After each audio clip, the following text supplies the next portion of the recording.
If you try to skip this step and just start shaping sheet metal, you're not going to get anywhere. It's like waving a stick in water. Hey guys, today we're going to be forming up a mannequin for a motorcycle fender, which will be used to shape up sheet metal sections on. Welcome to iNVision Prototypes. I'm Nick. Behind me here, I have an outline view of a motorcycle fender. You can probably tell what the fender's off of. It's pretty iconic. It really doesn't matter. All it is just a simplistic outline view of the part we want to create. And as you've seen from the previous video, we formed up these two pieces. We started off with this one because it's a bit simpler, and then we got into this more complicated piece. I usually refer to these areas here as the primary features, and then this line through here as a secondary feature in this case. If we weren't forming up the side skirt, then this line here would be the primary feature, and all we would have to worry about is this top fender piece. Now, we've been getting a lot of questions as to how we created or how we went about creating the wire frame for the 1944 coupe that we're building at our shop. And this is a very simplistic example as to how that was done. In terms of breaking down a shape to create a wireframe buck, you have to look at whatever you're going to create from the side. And you have to find out the outermost lines. Then if you want to add any other details, you can do so. Take for example the car behind me. We had to create a very elaborate wireframe buck. All these lines indicate the major and minor features of the car. So we have the outermost roof line that sweeps down to the back. We have the window lines. And then we have the secondary features, which is the body feature, the shoulder line throughout the car running down through here. This fender area, this is a secondary feature. This is a primary feature because it outlines the outer edge of the fender panel. This is a joint between two panels, such as this will be when we start creating the sheet metal for this. So for today, we're going to be creating a wire frame using round rod, and guys refer to this as a wire frame buck. You're basically creating a wire frame that you can shape and clamp your panels to. A lot of guys use wooden bucks, which is a series of webs with different profiles cut into them and to give them the curvature that they need. For me, if I want to make an adjustment along the way or something not quite looking right, with steel, I can cut it, move things around relatively easy. With wood, you're kind of stuck creating a new web or adding to the web, a little more troublesome. Now, in order to get this outline view, I basically took a photograph, traced out the top line of the fender, the bottom perimeter edge, as well as the secondary feature that creates a joint between the two sections. Now you might be asking, what about the end view? How do we figure out how wide to make the fender? Well, that really comes up to you. If you happen to have a fender to be working from, fantastic. If you have to develop your own, well, that's something you have to figure out along the way. Here, I have an outline view of the end. Basically, if we took this section of the fender, cut it through, that would be the top of the fender and the two side skirts. That's the center line there. And most fenders, gas tanks, cars have two sides to them. Go figure. But in today's case, we're going to be shaping up the passenger side. Otherwise, we'd have to take and create symmetric pieces for both sides and build it that way. Here, we're just going to be shaping from the center line down to this feature here. Pretty simple, pretty quick. And that way, when you form up the sheet metal pieces in the other videos, you can actually take this and hang it up on your wall. You can see I printed it off on a printer because I joined everything together. Did this last night just so we could create this video for you guys. If you try to skip this step and just start shaping sheet metal, you're not going to get anywhere. It's like waving a stick in water. To start off with, we're going to create a fixture that'll support and hold this mannequin up in the air. You can lay it down on the bench, but if you're working two sides, you'd want it to be suspended so you can work and compare one side to the other. It makes it a lot easier. So I've rounded up some scraps of material. You can use new stuff if you want. I've got some rod, which I already cut to the proper lengths for the top feature, secondary, and this line through here. So that's all prepped. Now, in terms of cutting rod, you can use a zip blade, cutoff wheel, same thing. Or you can use a pair of bolt cutters. It all depends on the size of the rod you're cutting, of course. Also, most guys have a MIG in their garage, so that's what we're going to use to join all this stuff together. And then once we have this base created, we'll take the round rod and start forming it to these features here and start attaching it to the fixture. This is the center line of the fender. After this rod has been bent to the proper shape, we'll take and come up with some diagonal braces to support this rod. Okay, so we're on the last rod and just fine-tuning the curvatures to match that of this line here. This is the one I'm bending up right now. And just working on the reverse curve area through here, just trying to get that right. Now we have rollers that we can take and put this through a roller, but we want a specific curvature with the fender. And to be able to turn it in the roller to do the reverse curve, it's a little bit tricky. So you can use a roller to get your preliminary shape, but you can also use a vise. You can use a rotor. A lot of guys have rotors kicking around from their cars. You can basically use that to roll the rod over top to give you a curvature. You can stick the end in to the vanes to give yourself some leverage when you're pulling on it. And same as the front. I don't want to overdo it with this one because we're really, really close. And yeah, we're just about there. So you can see it follows the black line all the way up here. And you can spend as much time on this as you want, you know, until you get it just perfect. Here we're trying to keep things a little bit short. So use just about whatever vane you want to get the proper leverage. Tuck the end. It's about using the tools you have at hand. There we go. Oh, I over-tucked it, so you can use your hands, straighten it out. Now again, it depends how thick of a rod you're using. If you use a lot thinner rod, it's a lot easier to form, but then it makes it difficult to clamp to, because then the clamp will distort the rod. So this is a 3/16 rod, and it does the job nicely. When we did the 44, we used 1 inch by 1/4 inch flat bar for the main shoulder lines, and you saw me hammering that out. Not too fun, but we needed that for the strength. And for various areas, we use like 1/2 inch by 1/2 inch square stock, just whatever was necessary for the structure required. And we had a lot of questions in regards to that, and hopefully this video will answer that. So this rod is just about ready. Well, it is ready. We're going to take and establish the center line with this rod, with this top feature, get some bracing going on, and then we'll start on the little pieces to create the passenger side. So we're done with this for now. Okay, so in order to establish this wire frame that we've just created with rods onto this fixture, we need to establish a working height. So I'm just going to choose a line here and measure up. So this back area is about 3.5 inches up, and this front area is, call it 16.25 inches. Okay, so I got a chunk of 4x4 and a piece of 1x1 box tubing. Now this 4x4 is 3.5 inches. They call it a 4x4, I don't know why.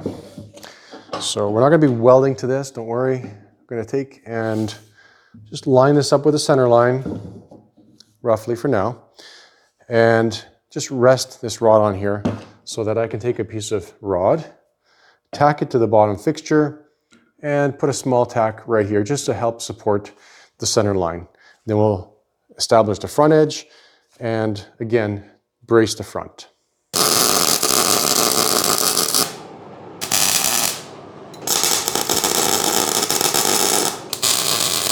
Okay, just a little tack on there to support that.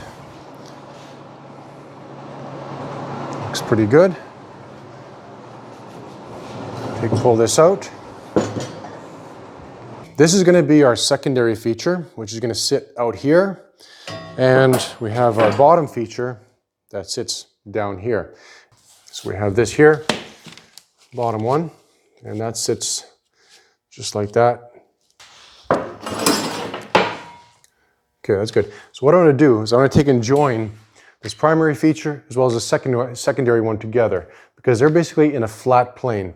And then we'll create braces to come out from the center line by rolling some flat bar and tacking it to this rod and out to picking up this piece here.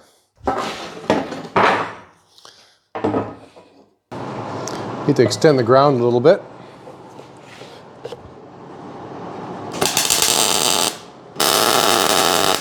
You can make this buck as complicated or as simple as you need it to be. Right now, we're keeping things simple. So I've tacked the two pieces together.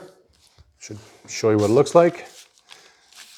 It comes in really, really close. So for all intents and purposes, this is going to work perfectly for what we're doing today. If I was creating an actual fender, well, it would take a little more time to, that's warm, to basically establish the lines. Now what I can do at this point, instead of starting with these bars here, we'll start with the ends. Fix the ends in place and then create the webbing in the middle. So you need to create a brace from the front out here as well as here. Now I know that the actual width on a fender is 6 inches at the maximum point. So we'll tuck the front down to 5 and the back down to 5 as well. And we're going to create 2 hoops, basically in that profile shape, to pick that up. So back to our patent pending rotor bender. Just need to roll it over. And we can create Almost. See, I don't have quite enough leverage to pick up the end. That's why I came out flat. If I drilled a hole through there and I put a bolt, I could pin this, allowing me to tuck it. But right now, I'm gonna go to the vise and just bump that around. You don't need all kinds of expensive tools to get the job done, especially if you're doing a one-off of something. It's great to have tools, yes, don't get me wrong. They do make life a lot easier. That's about where it needs to be. So we're gonna take and cut that off right there. Actually, we're going to make this a little bit shorter because I did mention the front is going to be an inch narrower than the actual center point. That's 3 inches. We need to make it 2.5.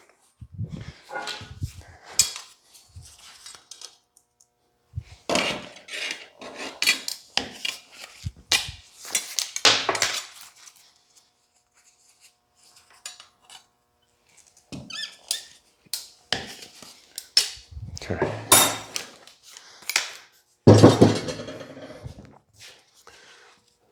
Lay that in there.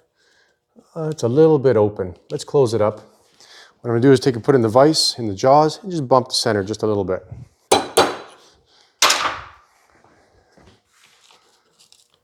Okay, perfect. What I'm going to do now is make another one identical to this at the back.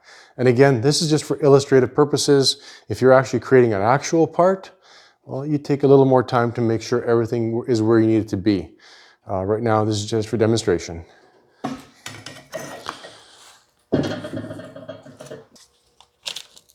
And just for fun, I've actually decided to narrow up the back of the fender. Make it 4.5 inches. Why not, right?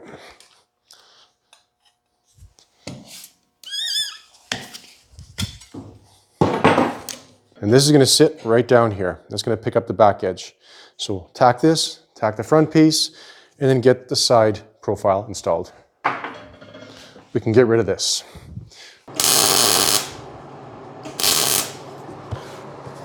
We're just having fun right now.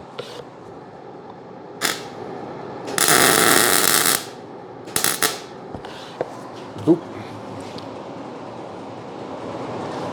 Okay, that's going to look good. The back is relatively flat down here. Just the eyeball method. And now we can take and set this in place. Let's pin it right there.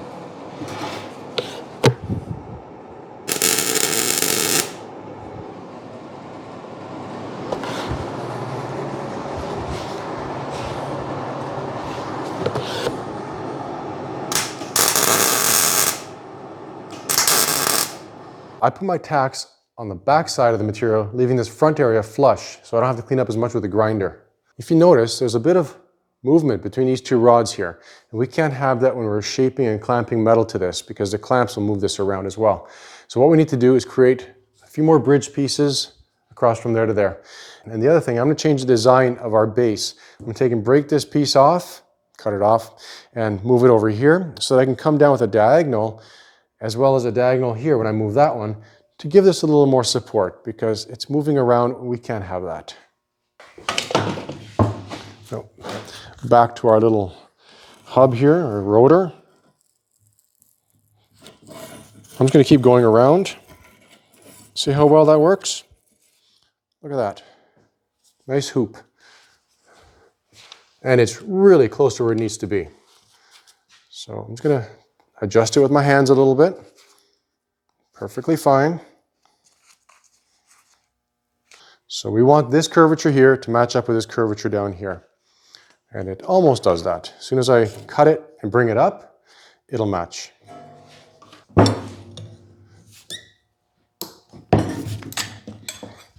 Okay, so we got to keep track of that. That's the back one.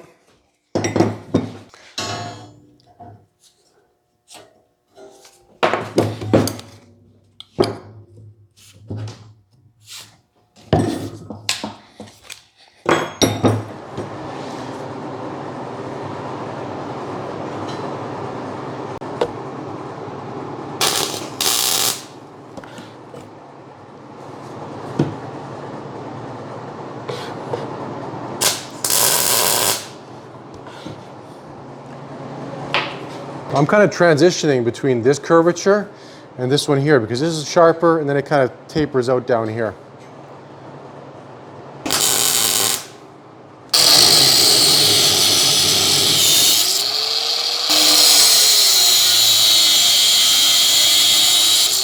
I was looking at this profile from the end. We're designing on the fly, but you can see I had to make a quick adjustment in terms of the width of the fender because it was a bit narrow here and widened out here.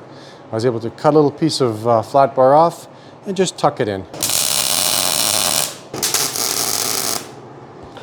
Good.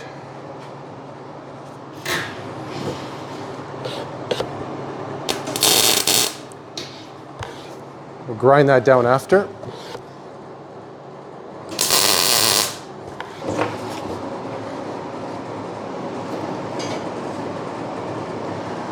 How does that look right there? I think that's good.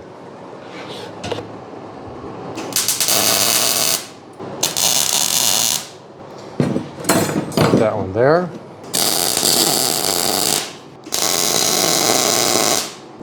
But I'd like to put a diagonal in just to support this.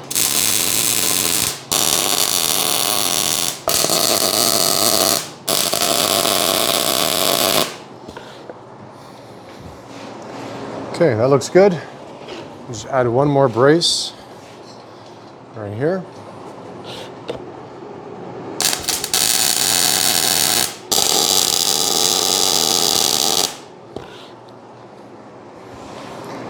And we can call this buck done. Okay, so once you're done with your buck, in terms of welding, grinding, whatever you have to do to it, you put a quick coat of paint on there. Most of the paint will get scratched off as you're working on it, but at least for now it looks kind of pretty. Now that the paint has dried, we can take and start developing our paper templates off the buck. You can use anything you want for paper, tissue paper, you can use cardboard, it all depends on the shape you want to create and the area you're working on. Right here, this is kind of a thin paper, it allows me to flex it over the panel, but right now I'm just working on the flat area, so I could have used cardboard. Anyway, I got some magnets, you can use tape, whatever. I'm just going to pin the paper onto those diagonal braces we created earlier with the magnets because it kind of wants to roll over if you clamp it to the rod. So that looks good there. Yeah, one more right here. Why not? So you can use a Sharpie or a razor blade running along the edge, or you can use your dirty fingers, gloves, and just kind of rub it onto the wire, onto the paper, and kind of outline that wire frame. See it coming through? You can see the edge there. So we're going to follow it along. Somehow my gloves aren't that dirty, so we just get some more dirt on them and keep rubbing. And that gives us a very accurate, there we go, look at that. It's like tracing. Boom. Get some more dirt and just rub it out. Look at that. Now with this template, we're going to probably add an inch around the perimeter, just so that we have enough material when we cut out the sheet metal. Look at that. So you want to make sure that you see it properly the first time, because try and clamp it into this exact same location the second time, it's a little bit of a challenge. So just make sure you can see the outline of the area you're working on. So we're going to get this off and start the top one. So now we're going to grab our little magnets, line things up, and this is what I talked about earlier, about trying to line up your template. How much of a challenge it might be. So, but in this case we have to do that because, Gotta be careful, Nick.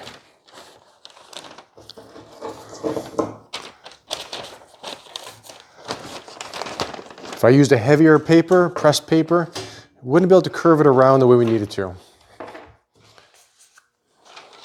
And you'll see why in a moment.